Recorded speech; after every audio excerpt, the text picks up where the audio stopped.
తెలంగాణ ముఖ్యమంత్రి రేవంత్ రెడ్డి ప్రభుత్వంలో కీలక మార్పులు చోటు చేసుకున్నాయి. సీఎస్గా కె. రామకృష్ణారావును నియమించడంతో పాటు పలువురు ఐఏఎస్ ఆఫీసర్లను బదిలీ చేశారు. ప్రభుత్వంలోనే ఉంటూ ప్రభుత్వాన్ని ప్రశ్నిస్తున్న ఐఏఎస్ ఆఫీసర్ స్మితా సబర్వాల్ను ప్రాధాన్యత లేని పోస్టుకు బదిలీ చేశారు.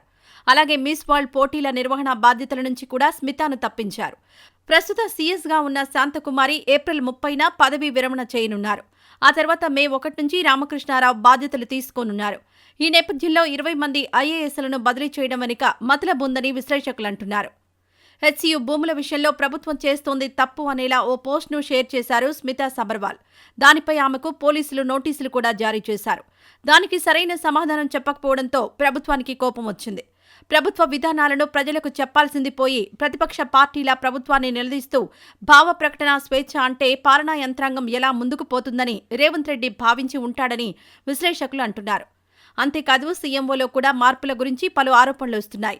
ప్రభుత్వం నోటిఫికేషన్ జారీ చేసింది కానీ తమకు నచ్చిన వారినే పెట్టుకున్నారంటూ కొంతమంది అధికారులు ఆరోపణలు చేస్తున్నారు.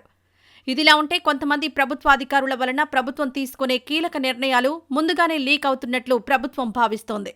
బీఆర్ఎస్ ప్రభుత్వంతో సన్నిహితంగా పనిచేసిన అధికారులు వారికి సమాచారం చేరవేస్తున్నారంటూ కొన్ని అనుమానాలు కూడా వ్యక్తమవుతున్నాయి. అలాగే ఐఏఎస్ అధికారులు ఏసీ రూమ్లకే పరిమితమవుతున్నారు. ఎవరూ క్షేత్రస్థాయిలో ప్రజల అవసరాలను తెలుసుకోవడానికి పనిచేయడం లేదని రేవంత్ రెడ్డి స్వయంగా అన్నారు. జిల్లా అధికారులు గ్రామీణ ప్రజల నిజమైన అవసరాలేంటో తెలుసుకుని ప్రభుత్వానికి చెప్పాల్సిన బాధ్యత ఉందని, అందుకే ప్రభుత్వం మాట వినని కొంతమంది అధికారులను మార్చినట్టు తెలుస్తోంది. ఇప్పటికే ప్రభుత్వం సంక్షేమ పథకాలను అందిస్తోంది. వాటిని కూడా సమర్థవంతంగా ప్రజలకు చేరవేయాలని అధికారులకు దిశానిర్దేశం చేశారు ముఖ్యమంత్రి. ముఖ్యంగా కాంగ్రెస్ ముఖ్య నేతలకు, ఎమ్మెల్యేలకు కూడా వార్నింగ్ ఇచ్చారు. ఓపికతో ఉండాలని, ప్రభుత్వంపై తిరగబడతా అంటే చూస్తూ ఊరుకోనని స్ట్రాంగ్ వార్నింగ్ ఇచ్చారు.